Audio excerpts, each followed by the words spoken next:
This is Rhea, and this is Just the Who of Us, where we talk about a range of topics, including life events, current events, spirituality, entertainment, family relationships, as well as answering listener questions and more.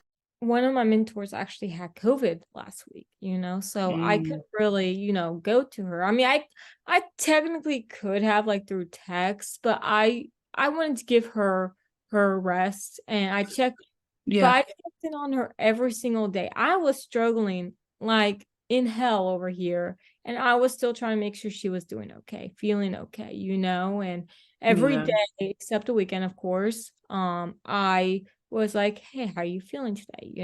And that's me genuinely asking. That's not right, me just right. trying to be nice or whatever. That's me genuinely a little worried about her health, and I want to make sure she's okay.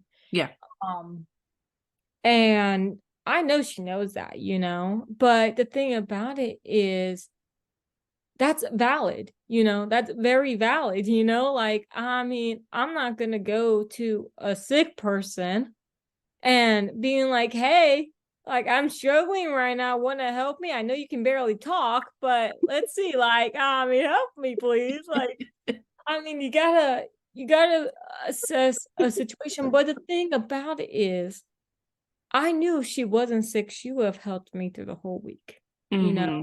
she would Yeah, have been there to support me as much as she could. right, right. Um, and I guess that my other mentor, my second one, she was there the whole time, Yeah, like when I needed it, and to see a mentor and not my best friend being there more for me in my dark time, really rough time, was kind of a little bit like a little slap in the face. You know what I'm saying?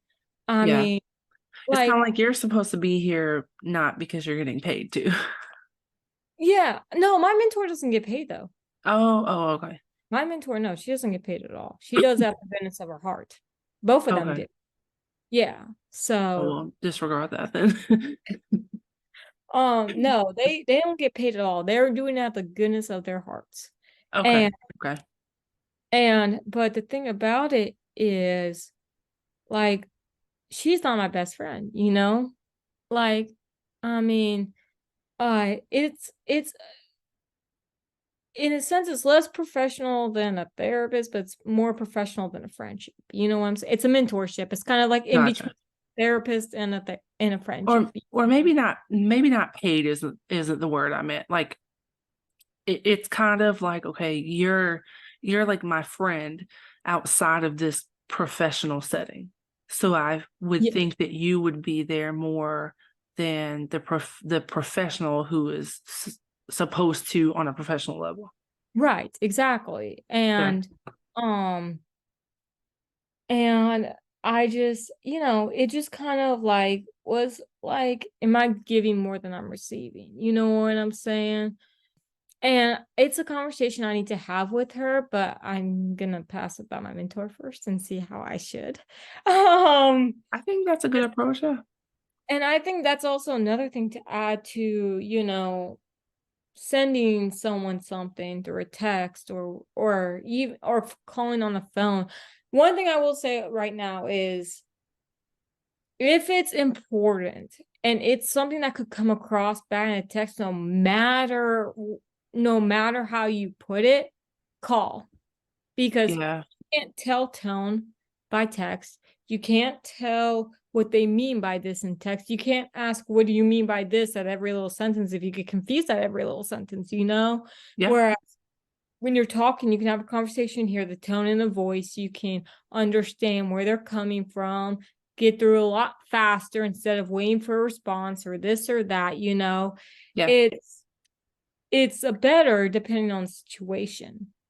Yeah. And depending on the person, of course. Right, right, right. Um, I think but go ahead. you can also give people time to marinate, you know, Mhm. call Yeah. the person and tell them, hey, I need to discuss this with you. I need to get this off my chest. You don't have to respond right now though. Because I think the kind of like luxury, if you will, of texting is that a text isn't urgent and I'm not obligated to instantly respond. I have time to think it through.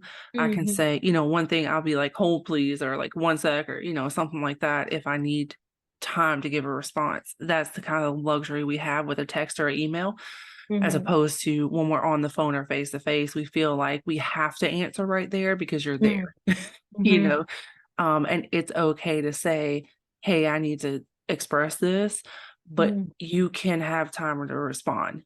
That is true. I can say what I need to say, and you don't have to give me a response now. You can think on it, and we can finish the discussion later. Right. I think it's kind of something important to do because then Mhm. it gives us a chance to respond and not react. Right. Right. Yeah, and I mean, that's one thing too is it's getting at first they might be a little blindsided by it, you know what I'm saying? Yeah. And then they might act out of impulse, but what I do is if they start on a phone call, if they start acting out of impulse, I'm gonna be like, "Okay, I can see that this took you by surprise. Let me give you some time to think about it so we don't get into an argument and say things we don't mean. There's no Yeah. point, because Yeah. I've said this with love and compassion, and this is this is what hurt me, or this is what boundary I'm setting up. Take a minute, or take a couple hours if you need. Get your thoughts together, process it, maybe go back through some times when you've crossed that boundary or whatever, and create that self-awareness of the situation, and then get back to me, and we can talk like more civil, Yeah. more calm state of mind, instead of going into an argument and we're just spewing shit at each other for Yeah. 30 minutes and then saying we're done with the friendship, and then a day later be like, "Hey, I'm sorry for what I said." Just avoid that turmoil and that drama, Yeah. So, Yeah. I feel like verbal exchange, there's always going to be kind of the urge for response there. But one thing I've learned in my relationships, mhm, specifically like my marriage, mhm, um, and relationships with certain people, mhm, even as a parent, mhm, I've found myself saying this to specifically my younger kids. mhm, Not everything that comes to your head needs to come out of your mouth. mhm, And not everything deserves a response. mhm, Some things are just meant to be heard and processed, you know? mhm, mhm, Um, Not to say that people don't have the right to express their thoughts and feelings about what we say to them. mhm. It's just that not everything needs a rebuttal. You Right, know, like right. not every if I'm telling you how you are hurting me, Mhm, it doesn't necessarily, especially in the moment, it doesn't necessarily require or even invite a rebuttal, because mhm, that rebuttal is just going to be an in the moment, unprocessed, unfiltered, emotionless, most of the time mhm. reaction. Right, right. So not everything needs a response, especially not in the Exactly, moment. Some things are just exactly. meant to be heard and processed. Right, and some things, I mean, there's been times when I've set a boundary with my mentor, or vice versa, her with me, and my sometimes when she says something, I would be a little embarrassed of it, you know what I'm saying? And I'll be like, I understand. And I say I heard, or what, I was in the heard Heard. phase for a while because of 131 Main, but I said heard, and in that moment, I was embarrassed, I was like, "Oh, I'm sorry. I didn't mean to make you feel like that," Yeah. That's And because you care. You're embarrassed. You're like, "Oh, no, I did that. I didn't," that's not an intentional thing I would do. right, and one thing I remember, um, one problem, not necessarily problem, not a problem that we necessarily had, but one thing I did that hurt her that I did not mean to do was sometimes I would send something impulsively and I would delete the message. Mm, And she felt that I was like putting some kind of timer on it, or that I was doing some kind of test on her of seeing like if she doesn't respond in like an hour, I'm gonna delete this. really? And um and that's a fair assumption just because I have done tests of people I love in the past, and she's been through a lot of them. I mean, and some of them are unintentional tests, you know what I mean? Yeah. Um, but the thing about it was I also what I did was I relaxed her a little bit. I was like, hey, that was not what I was doing. That's not at all what I was doing. What I was Yeah. doing was sometimes I would say something impulsive, um, and then later realize like maybe I shouldn't have sent that. Yeah. Um, or what I would do is I would start overthinking it, and being like maybe she's too busy to deal with this right now, and Yeah. trying to get off her plate. Um, and do like there was like all these things I was thinking, depending on the situation. Yeah. Um, and it was not me trying to test her or anything. It's just me trying to think about her in the situation, or what I would do is I would start overthinking it, and being like maybe she's too busy to deal with this right now, and Yeah. trying to get off her plate. Um, and do like there was like all these things I was thinking, depending on the situation. Yeah. Um, and it was not me trying to test her or anything. It's just me trying to think about her in the situation, like Yeah. there's been times I've texted her in the midst of a breakdown, and then maybe 2 hours later or whatever, I'm fine, and I didn't want to worry her, and you know what I'm trying to say? Mm-hmm. And I would delete it. And for the longest time I did that. And then finally, I don't know, maybe I did it one too many times. She's like, okay, you gotta stop Okay. doing this is hurting me because I feel like I'm doing something wrong. And I was like, I am so sorry. Yeah. That was never my intention. Yeah. That's never what it is. You didn't do anything wrong. I It's not a test, it's not timer, there's nothing there. It was just me trying to put myself in your shoes if you saw that message. Yeah. um so that's just like that's an example. I took it with grace and understanding, and I changed the behavior Yeah. because if it's hurting someone you love and care about, then why would you keep doing it? Yeah. Yep. I love the undo send feature. Absolutely. Yeah, but Because, think about that for a minute. well, my husband hates it. He's like, "What did you say?" And I'm like, "It doesn't matter. Like, undo send is like disregard, or I'll edit it and just erase everything and type disregard because, and I don't even mean in like an argumentative way. Say Mhm. like, I need to ask you a question, and then like you said, I figured it out, so I don't need it now, so I just unsend it, and then we don't have to have the conversation. Like, I love Yeah, yeah. Well, I mean, sometimes, you know, I think it's a little more different in my type of situation because they're there to help me with a problem. Maybe they are like, oh crap, did I miss something important? Oh You know what yeah, I mean? Like, what if, like, sometimes it could cause worry when there shouldn't be a reason to worry, like, yeah, I can see that. Yeah, so it's like if you're able to message your therapist, and you undo a send, she might call wellness check on you, like, being like, "Hey, you okay?" Like, Yeah.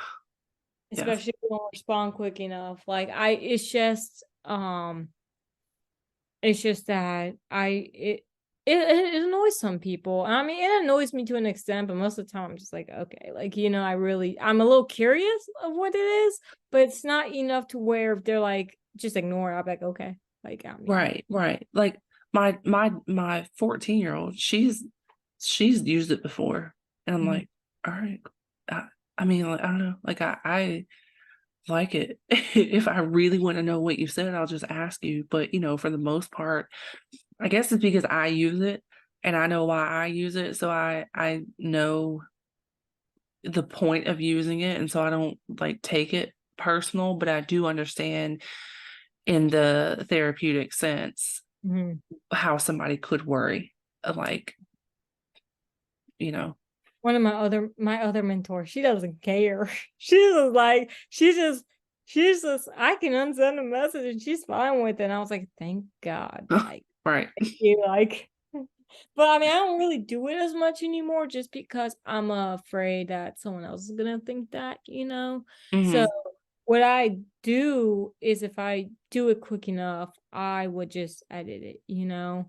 Yeah. Maybe either to most of the time I do edit now just because I need to fix the grammar a little bit, but because I'm a little OCD about my grammar.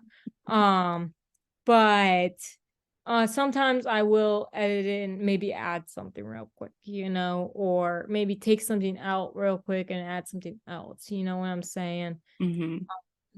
But that's basically it at this point because I mean, it is like just at the end of the day, just be honest. You know? That's the bottom line of this whole conversation is be honest and do it in a respectful manner. Yes, 100. Be honest about what you need.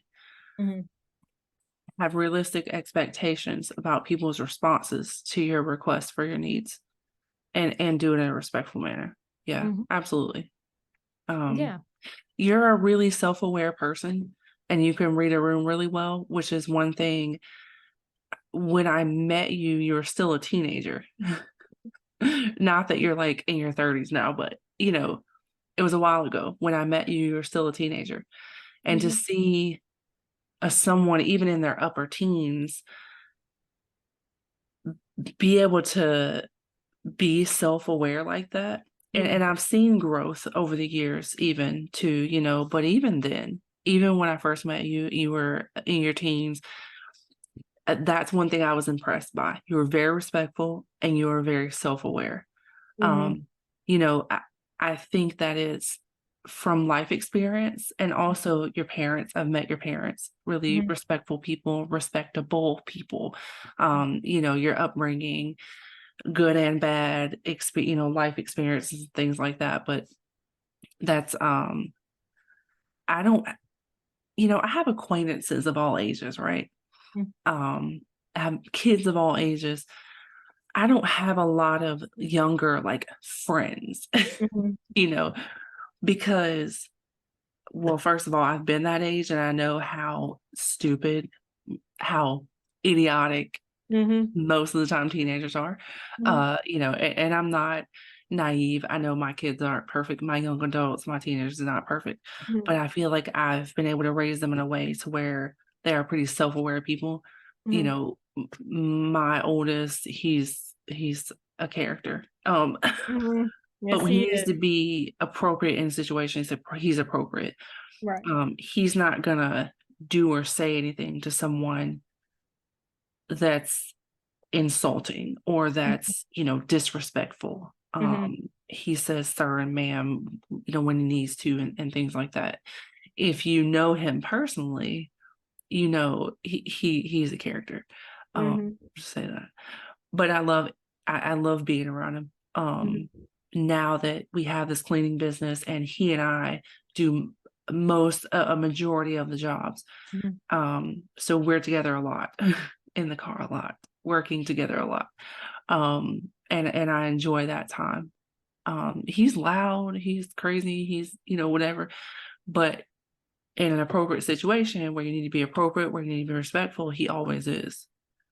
Um, you know, Yeah, and I mean, all of my kids I are like don't that though. But that's I something I noticed about you too. I mean, there is a reason why I don't have friends my age. There is a good reason for that because I can't Yeah. I am not one of those people who likes nonsense. Hmm. I hate nonsense because, like, I need a conversation to make sense. And Right. I mean, like, I need I'm not saying a deep conversation every time, all the time, but I love joking around. You know that. Like, we've had stupid conversations, but the stupid conversations make sense. You know Yeah. what I'm saying? They're appropriate to the conversations are appropriate to the situation. Yeah. We're not Right. on here talking about mental health and making inappropriate, Yeah. shots and stuff like that. No. Right. And a lot of people my age, they still like to drink, they still like to party, they like to go to clubs, and I'll skip that masquerade. That's something that my kids don't do, and I love it so much. Like, they'll go do stuff, but like Yeah. if my daughter is not home, it's 2 in the morning, she's probably at work, Yeah. or at one specific person's house. Like Yeah. they aren't. I mean, my son, he's been to a bar a couple times.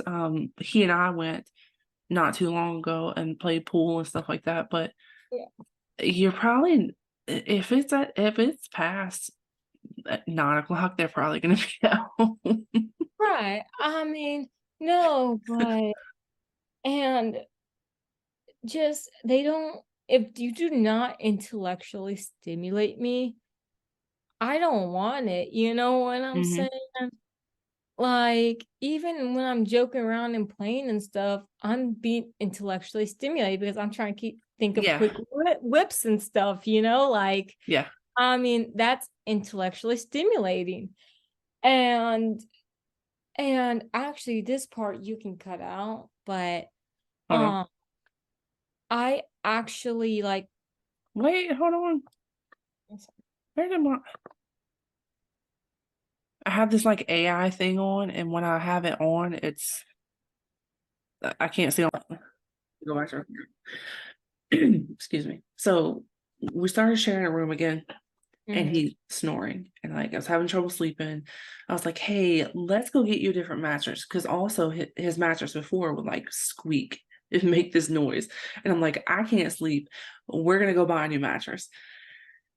So we end up going to the mattress store, and next thing I know, we leave with this $2,000 adjustable base bed. I mean, he sleeps much better. I sleep better, except for recently because he's been sick. He's been snoring a little bit more, but the whole situation is better. mhm. But that bed is to stay pure because it's expensive and it's new. So whatever. So Yeah, so we yeah, watch TV and other things in my bed. And this is a whole nother, I don't know where I'm gonna fit this in. Not in this conversation. This is a recording piece for a later date. I just thought it'd be fun and interesting. I place things on my bed mhm, to keep them clean and sanitary. mhm. You just take them off when you're done. Quentin's like, I've never understood why your kids love to jump in your bed. And I'm like, well, up until we got married and really moved in this house, my room has always been like available to my kids because Mhm, for a long time it was just me and the kids, mhm, or whatever the case may be. And I know like my sister's the same way. mhm. Um, her and her husband have been separated for a long time. The kids just jump in the bed. It's just what they do. Um, until, you know, because for a long time that he and I lived together, we didn't share a room. We weren't in the same bed very often, sleeping situations and things like that. And so now he's like, like they don't get it. They don't. They still just come and jump into the bed. They don't get it. Like who's gonna tell them? Kind of. And I'm like, no, like they don't care. I don't. It's just a thing they're used to being able to do. Now, like I said, because I sleep in my like, I'm not gonna use my bed and then just like sleep on it because I don't even you're not allowed to get in my bed unless you wipe your feet off. They can be clean. You could have just gotten out of the shower, but you're not getting in my bed unless you wipe them off. Like I don't like grossness in my bed, right? So like when me and my husband are utilizing it, I place barriers. I don't want to sleep in it either. Mhm. So it's like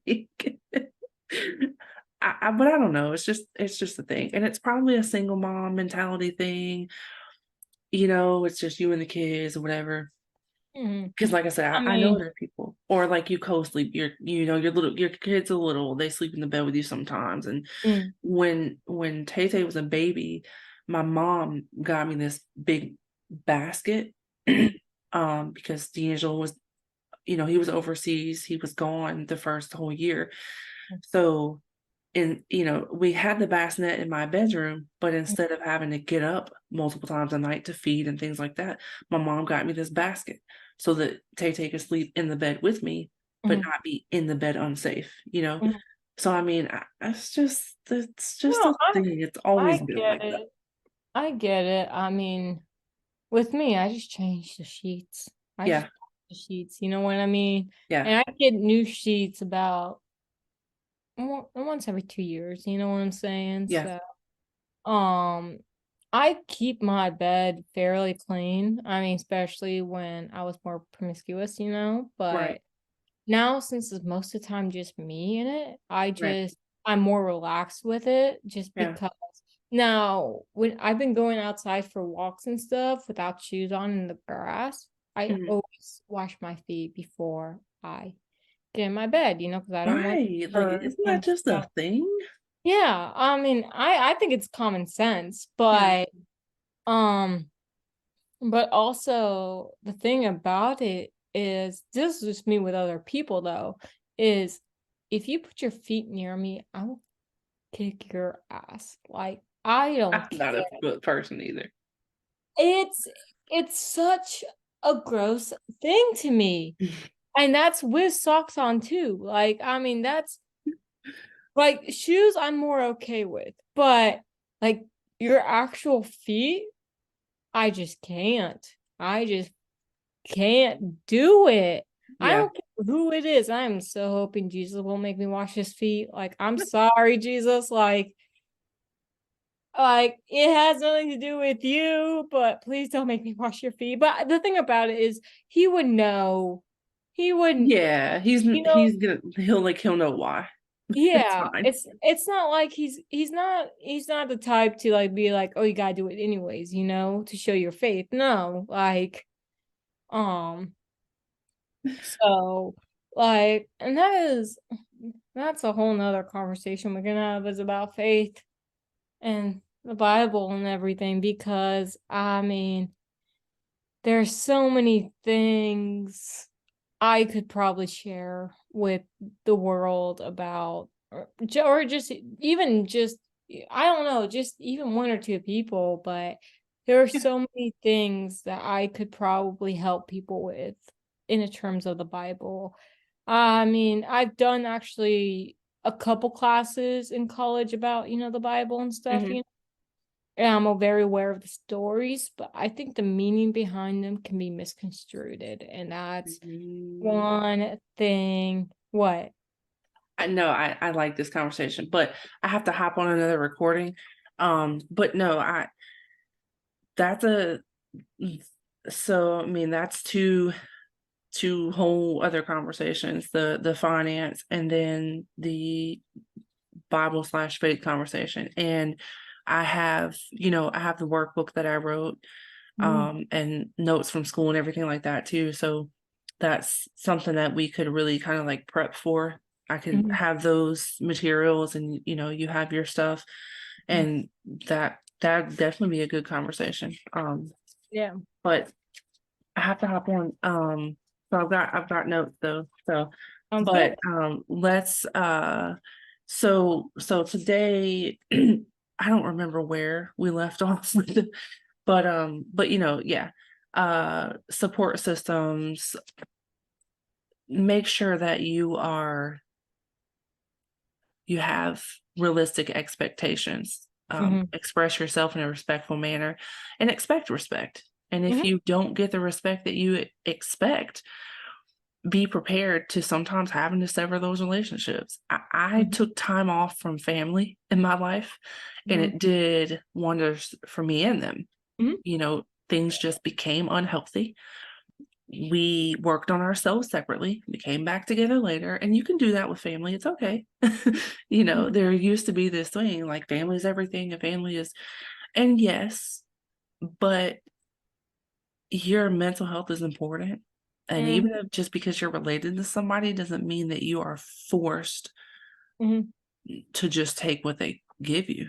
Right. And I mean, hopping on that real quickly is that with my cousins, I don't really have a relationship with them, and when I see them, at like family events and stuff, you're kind of a little forced to hug, and me, I've never like, forced my kids to hug. I hate that so much. no, and the thing about it is, me, I don't like hugs, Yeah. especially if I don't know you. Now, I You like don't my mind hugs, hugs but from I the get it. people I love and care about, Yeah. Oh, I mean, well, I'm comfortable with you. I don't mind it. Yeah. Um, but like, I'm not comfortable with them. Like, not in an inappropriate way, I'm uncomfortable, but in a sense of like, you don't talk to me, Yeah. Yeah. have a relationship. Honestly, I barely consider you family. I consider people closer to me that aren't in my family Yeah. that you guys, and I'm pretty sure you feel the same about me. I mean, you probably have friends that I've seen you post about and stuff um that you feel closer to than you do with me, and I just hug them when I see them because I feel like Like it would cause obligation. trauma. Not trauma, it'll cause drama, Yeah. necessary drama. And I'm just like, I'm not about to deal with that. I'm not about to get a speech from my dad or something like that. Like, just hug. And it's always a quick one. So Yeah. I deal with it, but do I want to? Not really. But Right. yeah. Boundaries. Yeah. Express But them and implement them. exactly. So Let us know where we can find you on social media, if there's a social media that you want to share. uh you can follow my Instagram. It's Nati NATI underscore Cooper and no caps. Okay. All right. Well, thank you for your time as always, and we look forward to seeing you again soon. Sounds good. All right. Bye.